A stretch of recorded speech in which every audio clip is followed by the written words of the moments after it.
₹450 வரும்.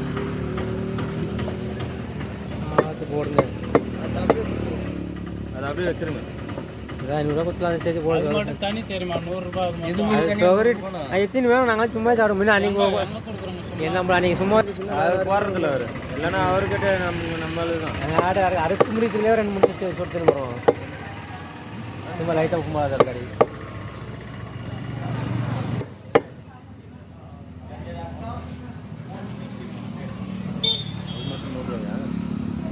மொத்தம் ₹500 போட்டு சொல்லுங்கள். சேர்த்து அது போட்டு அந்த மண்ணீரில் மட்டுமே ₹100. தொழில் அது புதுப்பேட்டை தான் நான் ஆட்டு வியாபாரம் தான் செய்யறேன். எப்படி நீங்கள் இவங்களது கடையா இல்லை ஆடு கறிக்கடை சொல்கிறீங்களா இல்லை இடம்? கறிக்கடை கறிக்கடை சொந்தம் தானே.